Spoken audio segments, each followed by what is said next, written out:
শ্রীলিম্ব এবং শেপ পিঁপড়ার আকৃতিতে আল্লাহ রাব্বুল আলামিন তার সামনে উপস্থাপন করেছিলেন, এবং এটা তিনি সবাইকে দেখেছেন এবং একজনকে দেখে তার খুব পছন্দ হয়েছে, খুব ভালো লেগেছে, মিষ্টি, খুব ভালো লেগেছে, আকর্ষণীয়। জিজ্ঞাসা করেছেন, আল্লাহ আমার এই সন্তানের নাম কি? আল্লাহ পাক বলেছেন তার নাম দাউদ। তার হায়াত কত? আল্লাহ পাক বলছেন 60 বছর। তখন তিনি বলছেন আদম আলাইহিস সালাম, আল্লাহ আমার হায়াত থেকে 40 বছর তাকে দিয়ে। দাউদ আলাইহিস সালাম 100 বছর বেঁচে ছিলেন। দাউদ আলাইহিস সালাম সম্পর্কে আরেকটা আয়াত আছে কোরআন, এটা স্পেশাল। আল্লাহ পাক দুজনকেই, মাত্র দুজন নবীকে আল্লাহ পাক কোরআনে খলিফা বলেছেন। যদিও প্রত্যেক নবী আল্লাহর খলিফা, প্রত্যেক ন্যায়পরায়ণ শাসক আল্লাহর খলিফা, কিন্তু আল্লাহ পাক স্পেশালি দুজন নবীকে খলিফা বলে সম্বোধন করেছেন।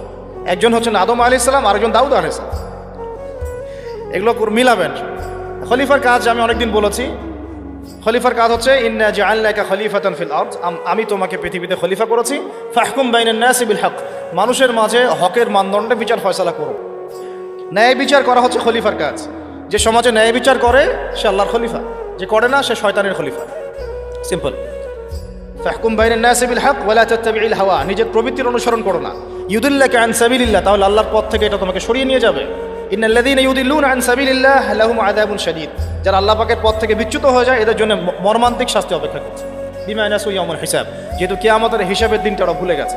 দাউদ আলাইহিস সালামের পরে সাকসেসফুলি আরও 40 বছর এই বিশ্বটাকে শাসন করেছেন ফ্রম জেরুজালেম তার ছেলে সুলাইমান আলাইহিস সালাম, এবং তার শাসনটা তার বাবার চেয়ে আরও সুপিরিয়র ছিল।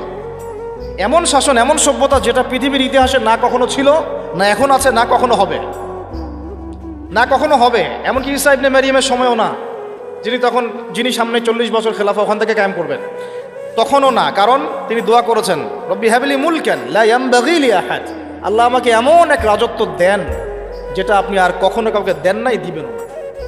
কে দোয়া করেছেন এটা? সে ভাষা বুঝতেন, পিঁপড়ার ভাষা বুঝতেন, তার আদেশে জিনরা কাজ করত। জিনদেরকে বলতেন সমুদ্রে ডুব দিয়ে মণিমুক্তা নিয়ে আসো, বের করতো।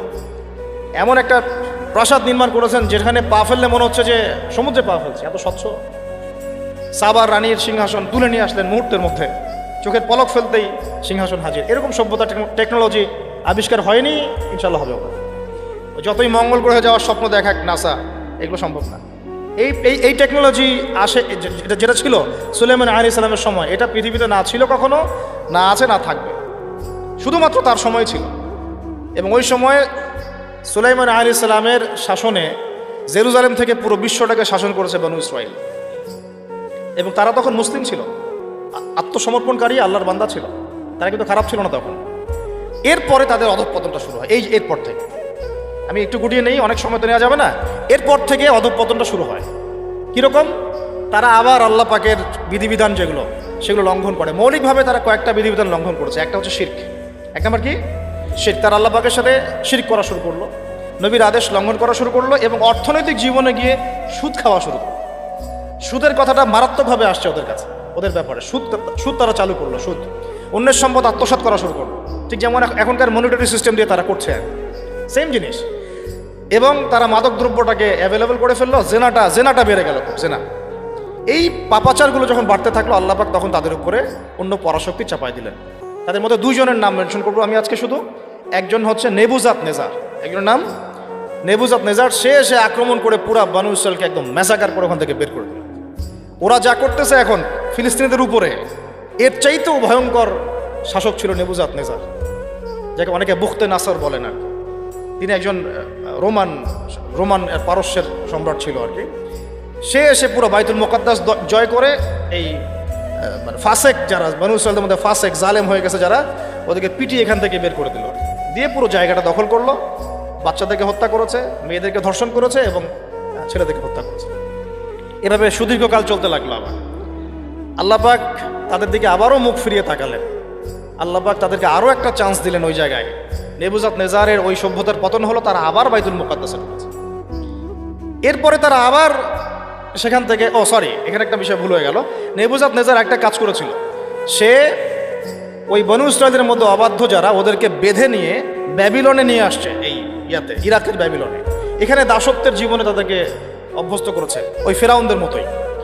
তো এই দাসত্বের জীবনে যখন তারা আছে, তখন তারা আলোচনা করতো একে অপরের সাথে যে আমাদের একজন মসিহ আসবে। কে আসবে?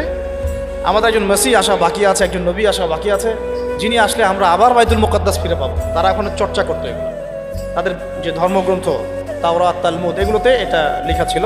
তারা এভাবে চিন্তা করত, এইভাবে তারা স্বপ্ন দেখতে থাকলো ওই দাসত্বের জীবনে। আল্লাহ পাক তাদের সেই মাসিহকে পাঠালেন। আলহামদুলিল্লাহ, সেই মাসিহ হচ্ছেন ঈসা আলাইহিস সালাম। তো মাসিহ ঈসা আলাইহিস সালাম যখন আসলেন, তারা তাদের মাসিহকে চিনতে ভুল করলো, ব্যর্থ হলো, বরং তারা তাকে অপবাদ দিল।